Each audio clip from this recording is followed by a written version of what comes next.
પચાસ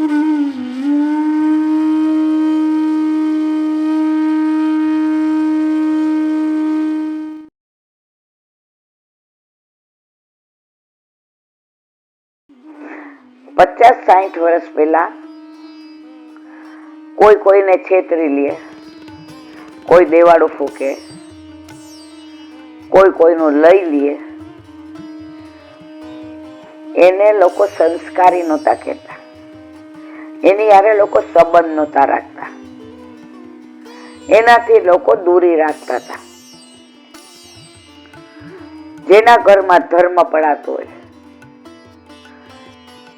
જેના વિચારો ધાર્મિક હોય, જે નીતિથી ચાલતા હોય, એ પછી કદાચ નિષ્કંચન હોય કે ગરીબ હોય, લોકો એ નહોતા જોતા.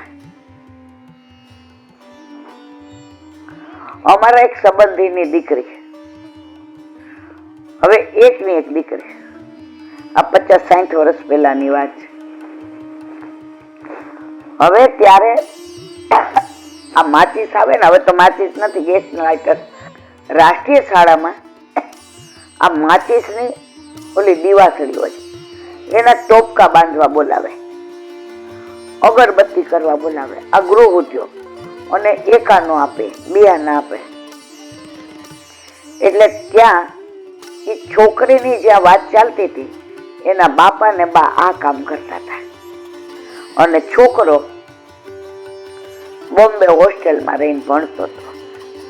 એને સ્કોલરશીપ મળતી હતી, બહુ હોશિયાર. હવે આ છોકરીને એ લોકો વાડી ને વજીફા ને એટલી જમીન ને ગાડા ને ગાયું ને, અને એક ને એક. હવે કોકે એને કીધું કે જો આ મા બાપ બે અહીં આવે છે રાષ્ટ્રીય શાળામાં, દીકરો એકદમ સ્માર્ટ દેખાવડો ને બહુ હોશિયાર, આ છેલ્લું વર્ષ છે, ભલે બે પાંદડે થતા વાર લાગશે, પણ સંસ્કારની જવાબદારી અમારી. તમારી દીકરી ત્યાં દુખી નહીં થાય. અને ઓલા ધનીચંદ શેઠ નો દીકરો છે, બધા લખણે પૂરો છે, દારૂથી માંડીને જુગાર.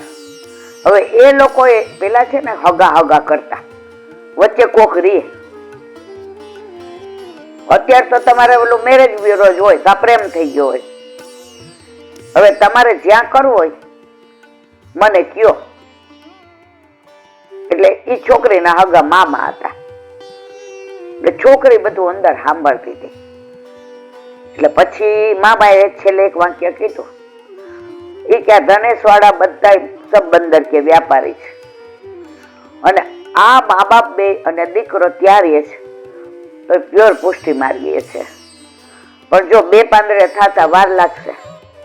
એને એનું ખેતરે ગીરવી મૂકી દીધું છે અને ભાડાના ઘરમાં રહે છે, પણ દીકરાને છેલ્લું વર્ષ છે, અત્યાર સુધી ફર્સ્ટ આવ્યો છે, અને ગવર્મેન્ટ એને સ્કોલરશીપ આપે છે. એટલે મા બાપે પૂછ્યું, તમે જોયો છે? એ કે આ 50-60 વર્ષ પહેલા જોતાય નહોતા. એ કે એના મા બાપને લઈ આવો. એટલે ઓલા મા બાપને કીધું અડધા દિન રજા લઈ લ્યો.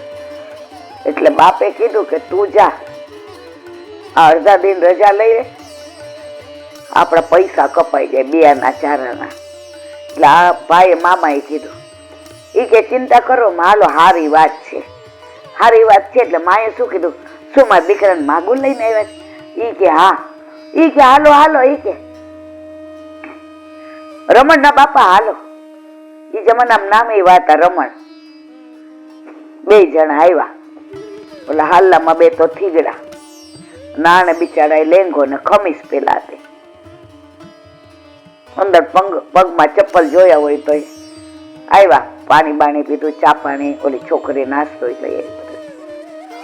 એ કે આ દીકરી વનિતા, અને આપણા રમણ માટે એ કે આવી દેવી જેવી દીકરી આવતી હોય. પણ ભાઈ તમે અમે સાચી વાત કરી છે ને, અમારે તો જમીન ગીરવે. જો પેલા અત્યારે બધી મોટી કરે, પેલા માણસો કેવા સતવાલથી હતા. આપણી જમીન 4.5 વીઘા આપણે ગીરવે મૂકી છે, અને અમે અહીંયા ભાડે રહીએ છીએ અને દીકરો હોસ્ટેલમાં રહે છે, પણ ગવર્મેન્ટ ભણાવે છે. છેલ્લું વર્ષ છે, ઠાકોરજી કૃપા કરશે. અને ઘરે ઠાકોરજી છે, દીકરીનો બ્રહ્મ સંબંધ છે, તો કે અહીંયા ઠાકોરજી બિરાજે છે.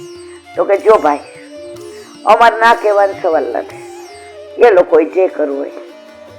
પેલાના જમાનામાં દીકરીઓ હા નો કહેતી, ના નો કહેતી. મા બાપ દીકરીએ સંસ્કાર ઓલી ચુંદડી ઓઢી હતી, માથે ઓઢીને કે બાપા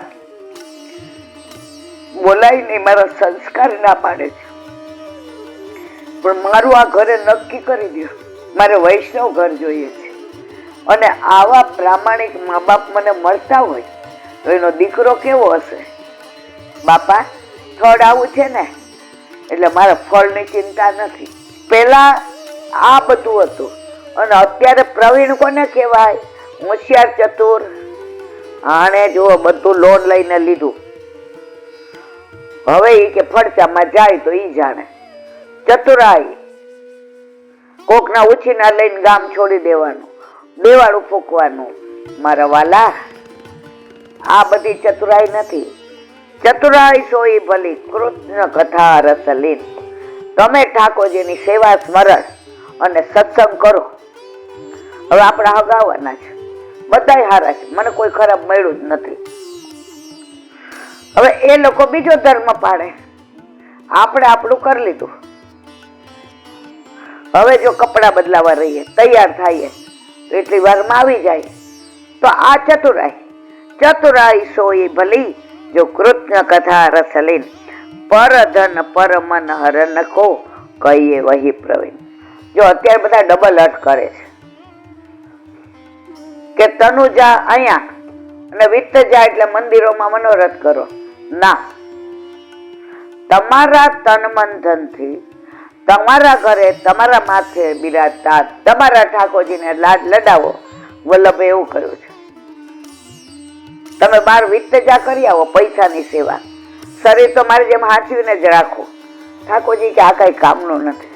અને મન તો પાછું જો આપણે ગયા હોય એ પિક્ચર જોવા, અહીંયા મનોરથ કરાયું કે રાજભોગ અને મુખિયાજી લ્યો ના 20 રૂપિયા, મારા ઘર ટિફિન મોકલાવી દેજો એટલે આવીને જમી લઈએ. મારા વાલા, આ સેવા નથી. આપણા ઘરે બિરાજતા આપણા ઠાકોરજી. હવે મહેમાન આવવાના છે, આપણને ખબર આપણા ઠાકોરજીને દર્શન ન કરાવાય. આપણે હોવે અનુકૂળ, તમે અનુકૂળ, બધા ભેગા થઈને મારો વાલો કહેવાનો આશય, જો તને આપણું મને એમાં રહ્યું મહેમાન નો આવી જાય, મારા ઠાકોરજીને દર્શન થઈ જાય, અને ધને આપણો તો પ્રભુ પ્રસન્ન થયા વિના રે નહીં.